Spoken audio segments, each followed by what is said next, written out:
When you consider that when you're hiring an employee, the most critical time in that employee's tenure is during the first few moments that they are working in your organization, onboarding becomes crucially important. And so in today's video, I'm going to share an onboarding strategy that no small business should be without. I'm going to explain everything from when onboarding starts, what you should be including in it, what are the two different facets that are involved in onboarding, and everything in between. If you're new to this channel, do make sure that you hit that subscribe button and hit the bell icon. My name is Sadaf Sheikh, and before we get into anything else, let's dive into the content.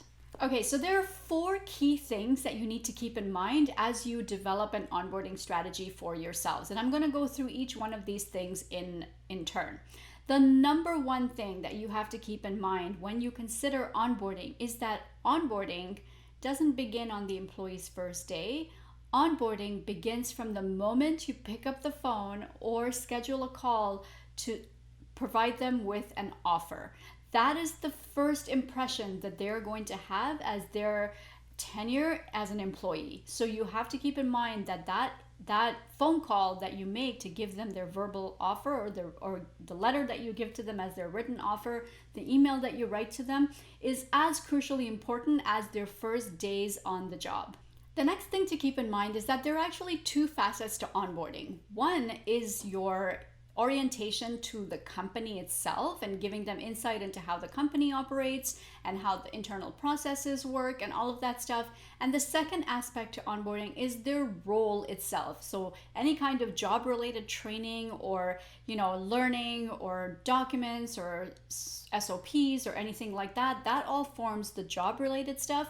And then the company orientation is sort of more big picture around how they can expect to be treated and what are the different things that happen in the organization and how you expect them to behave in the company. So with respect to company orientation, there are 3 aspects. Number 1 is, of course, your internal processes. It also involves your policies. So what are and where are the policies housed? What are the policies? Every employee should know where your company stands on specific things related to conducting themselves at work. For example, if they have an expense, how do they reimburse it? What are the hours of work? What is the vacation policy? What do they do if they notice something bad happening in the organization? What is the complaints process? Is there a code of conduct that they need to be aware of? And what are the behavioral expectations of the employees? All of those things form as part of the company orientation. Then there's the role orientation or the job specific onboarding. So part of that, of course, is the training we talked about. So like, how do you expect them to conduct the actual job itself? Was there somebody in the job previously that they could learn from? If not, they have to create processes on their own. What are your expectations? Like, what do you want from this role? Of course, there's a job description to fall back on, but those are usually not written in a very practical way. So it's important for the manager to sit down with the person and explain what the expectations are. The other aspect to job orientation or role orientation that gets missed in the onboarding sort of frame is how does the job relate to other jobs in the organization? Now, especially in a small business, this is crucial. It's not enough to just explain to the employee how they have to do their own role. You also have to explain to them how their specific tasks relate to not just the overall operation of the company and servicing your clients, but also how does it relate to other people in the company? Who else is relying on this person to do their job?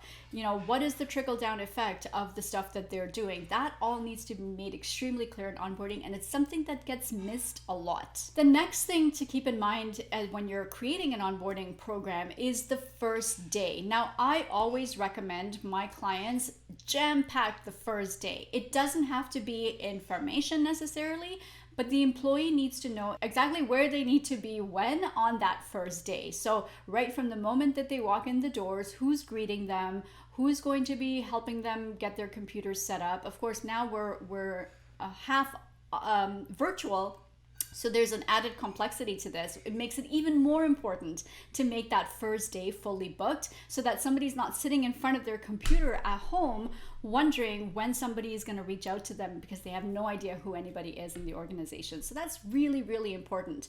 Also, make sure that you take them out for lunch on their first day. I have started jobs where I was left completely alone for the first 5 hours of the day. and I knew nobody. I didn't have a pass card. Like, none of that stuff was taken care of me. And that just didn't leave a good impression for me. When I came back home, I was like, what the hell did I do? Why did I join this organization? You don't want anybody leaving your company on that first day wondering what the heck they did. So make sure that you have that first day planned out and you take care of them. And finally, assign a buddy to your new employee. Now, the buddy should not be the manager, because the manager is the manager. A buddy is somebody who's going to help them get oriented within the company. So somebody who'd be able to give them sort of the informal rules of operation that frequently happen in an organization. So, things like, okay, well, if I have to get an answer for this question, who do I reach out to? That's when the buddy would come in and tell them, well, normally it would be so and so, but actually I've been going to this person because I get an answer.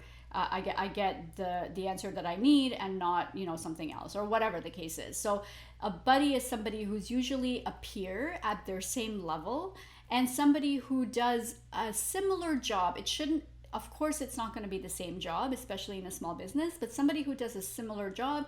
And ideally, the buddy would be somebody who has been in that person's shoes before, or who has done aspects of that person's job before. So some things to keep in mind when you're considering getting who to assign as a buddy for your new employee. And those are my 4 key things that I feel that you need to include in every onboarding that you have in your organization. So if you're thinking of revamping your onboarding strategy, keep in mind these 4 key critical things, and you will be well on your way to giving your new employee an amazingly outstanding positive experience. Now, let me know what you thought. If you have anything to add, please comment below and let us know what else do you do with your onboarding strategy that you would like to share, and that would be beneficial to all of us as well. Check out these other videos too that I have posted around building and nurturing your high-performing team. And I will see you same place, same time next week.